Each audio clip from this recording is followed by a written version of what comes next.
Hello everyone, and welcome to Around the World on 8 Plates. In this episode, we are going to a new country. And in this series, this is what we do. We basically go around the world, introduce different countries, teach you how to cook a certain dish from that country, and let you guys meet someone from that country being featured. So, which country are we going to visit today? Well, as is customary, we will have to go through the honey monologues. So I will deliver a monologue, and based on that monologue, you have to guess which country we're visiting. Alright, so here comes the honey monologue. Okay, so here's the monologue. I'm actually at Bangkok airport right now, and I left my wallet in the lounge. So I went back to the lounge really quickly. Good thing I found my wallet. So when you go to the airport, please don't Lucia wallet.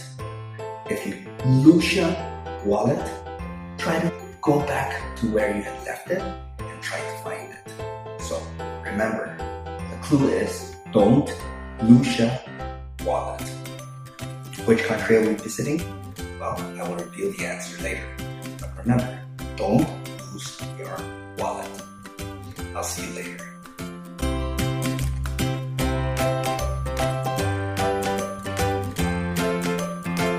Presented to you by National Taiwan Normal University Common Core Education Committee, Foreign Language Education Division.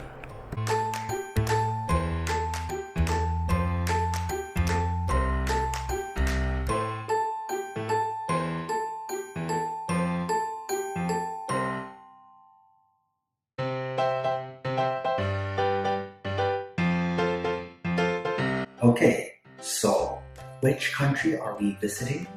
If you still don't know the answer, fret not, because I have 3 clues for you.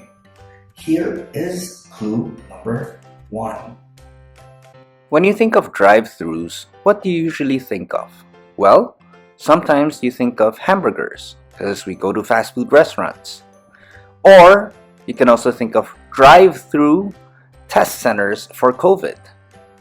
But drive-through volcanoes? Well, this country has a drive-in volcano. The place is called Sulphur Springs, and it is a geothermal field, and it is located on this country.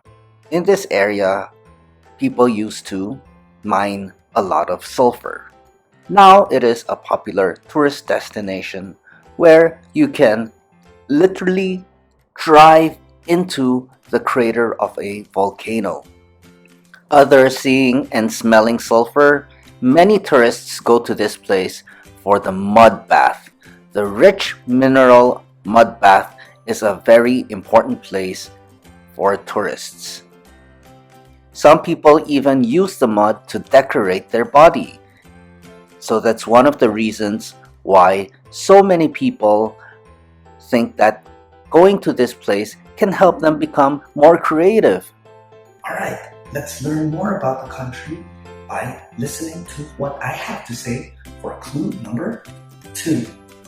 The fact that this country has a drive-in volcano is just one of the reasons why this country is named the top honeymoon hotspot around the world. First, let's talk about the beaches. This country's coastline doesn't have gorgeous beaches. It has the best looking beaches around the world. For example, Pigeon Island is sheltered, it's picturesque, and couples can have really good quality time on their own. In addition to beaches, this island is full of natural beauty. It has lush forests, botanical gardens, waterfalls, and sulfur springs. So islanders are really proud of the natural beauty that they can offer to couples. Next is outdoor adventure. Couples don't have to stay in the resort all day long. They can also go on some tours that take them horse riding, zip lining, or just hiking along a trail full of waterfalls. Beaches, nature, adventure. Other countries have these things. But one thing that sets this country apart from all the rest of the honeymoon destinations is the fact that the Pitan Mountains are located here. They are a sight for sore eyes. These twin peaks are said to be around 300,000 years old, and they tower above the sea, and this site is really a sight to behold, and it is very romantic since it is made up of a pair of mountains, just like a couple. 1, 2 mountains, 1, 2, 2 people in a relationship. Isn't that sweet? Finally, this country is very special because it specializes in couples resorts. So, when couples go on honeymoon, they spend time as a couple. They don't have to deal with kids running around or families or groups of friends making noise. Everyone going to that island is a couple enjoying the romantic setting of that country. Finally, here is clue number 3. It's a song, so you better listen carefully. And the song will give you another clue as to where we are visiting.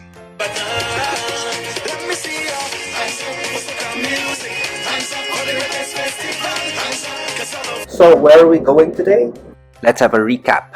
First, this country has a drive-in volcano. It's also a very famous honeymoon destination. It's home to soca music and great festivals in the Caribbean. And if you Lucia wallet at the airport, then that means welcome to Saint Lucia. And what dish are we going to prepare? We're going to prepare Accra, or Caribbean fish cakes. Yum yum. To understand how to cook Accra better, let's quickly learn more about Saint Lucia. Here's a postcard showing us the flag, some basic information, and location of Saint Lucia on a map. Finally, continue reading to find out why Saint Lucia is home to a very special parrot.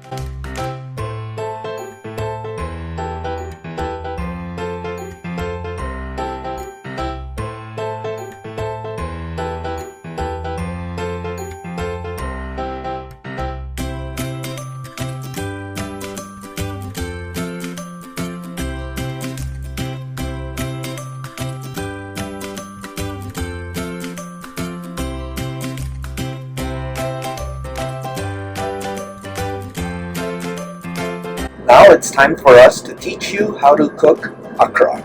But before we go to the video recipe itself, let's go through the list of ingredients. So for Accra, you'll need some baking soda, 2 teaspoons, oil, 2 cups, flour, 1 cup, salt to taste, cilantro, half a cup, fresh chili peppers, red chili peppers, 2 to 5, depending on how spicy you want it to be, 1 large bell pepper, 3 to 5 cloves of garlic, 1 lemon, 1 egg, 1 red onion, and about 400 grams of cod or any kind of white fish. Okay, step 1 is fry the fish. In a skillet, put some oil and spread the oil around. Then, season the cod or fish with lots and lots of salt. After that, you're going to pan fry the fish. Make sure that you brown both the sides of the fish. Now step 2 is prepare the vegetables. In a bowl, put the fish inside and make sure that the fish has been flaked into small pieces. Now chop the cilantro, the green bell pepper, and the garlic and put it inside the bowl. Now the same goes for the red onion and the chili pepper. The next step is to add the other ingredients. So crack an egg and put the egg inside without yolk. Now after that, it's time for you to add 1 cup of flour, and after adding the flour, you need to add some water. So you need to add some water to thicken the fish cake batter. To reach a rather thick consistency, it is time to add the other ingredients. What are they? Well, first, you will need to add some baking soda, like so. And then you need to add some black pepper, but this is optional. And finally, you will need to add some salt. Now it's time for you to fry the fish cakes. In a small pot, add 2 cups of oil, and then use a spoon to form 1 tablespoonful of fish cakes. And then put it inside the hot oil. Now make sure that you brown both sides, and that takes around 5 minutes. Make sure both sides are cooked until golden brown. Look at the picture, look at the image, and you will know what golden brown here means. Now it's time for you to top everything with lemon juice and garnish. Garnish it with lemon wedges, cilantro, and chopped chili peppers. And there you have it, the video recipe for Accra or Caribbean fish cakes. In case you need it, here is a written recipe for Accra. Feel free to share in the comments how your Accra turned out. I know during this pandemic it's difficult and dangerous to travel abroad. Fortunately, we can taste a bit of Saint Lucia right in the comfort of our own home. If you enjoy my content, please like and subscribe to get weekly video recipes. Anyway, enough talking. Here is a written recipe.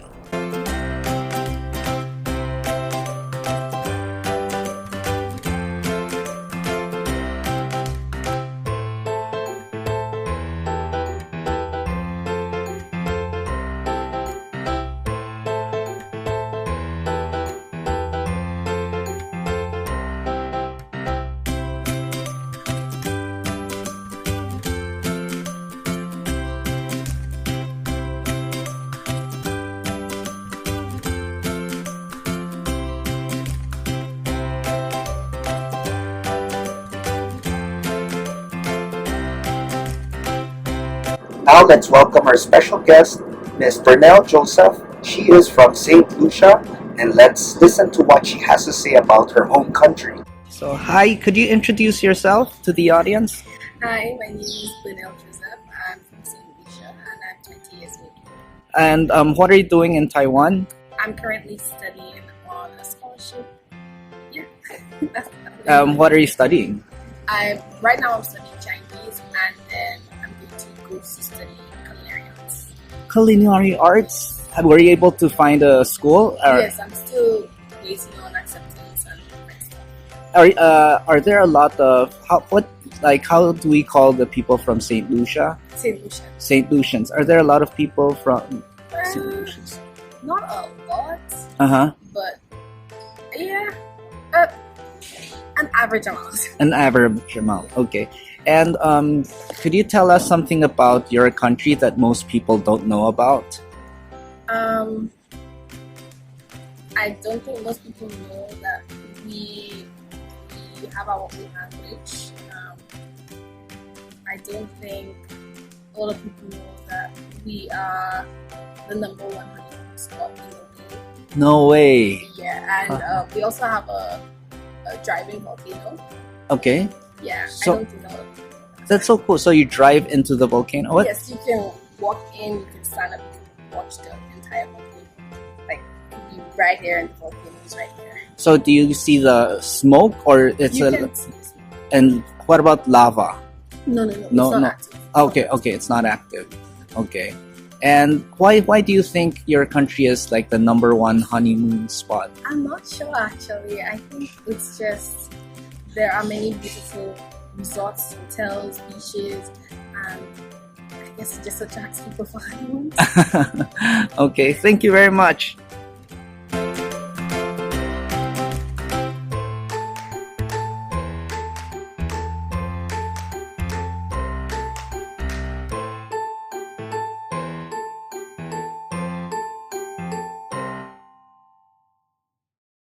For today's TOEIC, you will do listening, part 3. Directions. You will hear some talks given by a single speaker. You'll be asked to answer 3 questions about what the speaker says in each talk. Select the best response to each question and mark the letters A, B, C, or D on your answer sheet. The talks will not be printed in your test book and will be spoken only 1 time. For the next 3 questions, please listen to the following talk. I don't think most people know that we have our own language.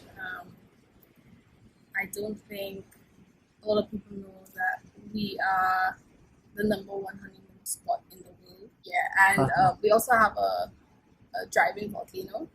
Question 1. What is a speaker mainly talking about? A. Tourist spots on an island. B. A drive-in volcano. C. Surprising things about a place. Or D. Common knowledge and facts about a place. Question 2. The speaker says that most people don't know that A. People there only speak English. B. Her country is a great place for honeymoons. C. The drive-in volcano is dangerous. D. All of the above. Question 3. Which of the following shows the correct sequence by which the topics were discussed? A. Language, then landscape, then romantic destinations. B. Language, then romantic destinations, then landscape. C. Landscape, then language, then romantic destinations. Or D. Language, romantic destinations, and then language. For the next 3 questions, please listen to the following talk. Greenest destination, as it would be translated into English. As a nation, we acknowledge that the only way forward is to cooperate with nature, and that is not just to exploit it for a profit. Not only energy sources and transportations, but also tourism and... Question 4. The speaker is mainly talking about A. Tourism and trash. B. Becoming a green country. C. How to heal the environment. Or D. Not cooperating with nature.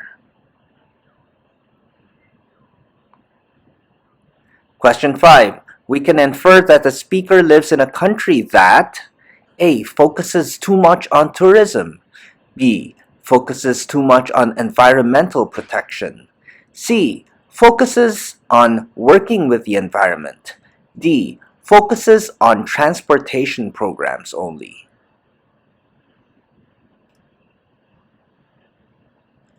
Question 6. We can infer that the speaker thinks blank is more important. A. Working with nature. B. Making profit. C. Not using nature for profit. Or D. Energy source. For the next 3 questions, please listen to the following talk. It's a secret spot, but can't tell it because it's where we've got our family beach house. Okay. It's an area called Plettenberg Bay. It's in the Western Cape. It is just so beautiful. And I think 10 minutes drive from where we are, here's a little fun fact for you. It's the highest bungee jump bridge in the world. Question 7. The speaker is mainly talking about A. Popular travel destinations in his country. B. Less well-known places worth visiting in his country. C. The highest bungee jumping spot. Or D. His hometown. Question 8. The speaker does not say that Plettenberg Bay is A. Beautiful, B. In the Southern Cape, C. Where his family beach house is located, D. Not far from the highest bungee jumping spot in the world.